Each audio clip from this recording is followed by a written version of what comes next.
Bonjour, je suis Paul Bert, chargé d'accompagnement et d'animation. Aujourd'hui, je vais répondre aux questions les plus fréquentes que les porteurs de projets se posent lors de la création d'entreprise.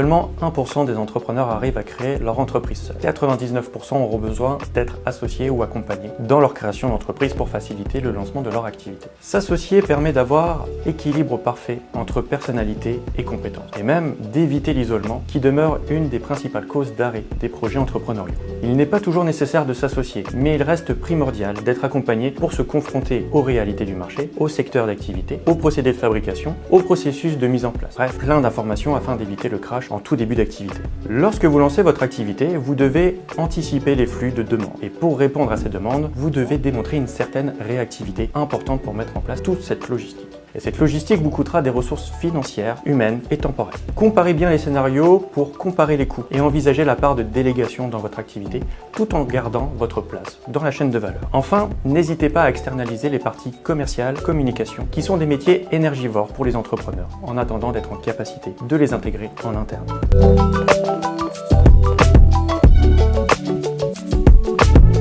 Ne vous fiez pas à votre opinion. Vous ne développez pas un projet pour vous, mais bien pour autrui. Une activité économique s'organise avec ses potentiels clients. Si vous y matriculez, sans prendre le temps d'échanger avec votre marché et vos clients, vous prendrez un temps extrêmement long pour que vos produits, vos services trouvent leur clientèle. Le temps, c'est de l'argent. Attendez-vous à accumuler les dettes si vous ne concevez pas votre activité avec et pour vos clients.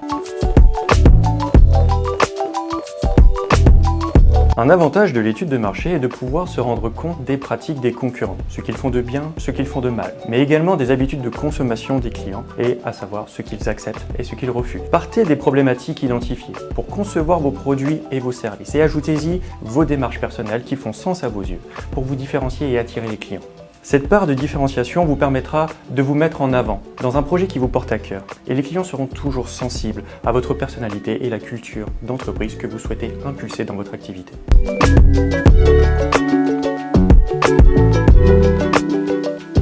Le prix est un argument de vente, mais il ne vous rend pas toujours service. Comme tout argument commercial, il reste justifiable. Dans un marché, vous retrouverez toujours des concurrents avec des prix plus élevés ou plus bas. Regardez les pratiques de la concurrence et surtout positionnez votre prix par rapport aux concurrents qui vous inspirent, vers qui vous tendez ou qui vous ressemblent sur l'offre de produits et de services. Attention, comparez ce qui est comparable, mais surtout comparez en termes de besoins du marché, de produits et services et de taille d'entreprise. Ensuite, vérifiez du côté de vos charges que vous arrivez toujours à dégager un bénéfice.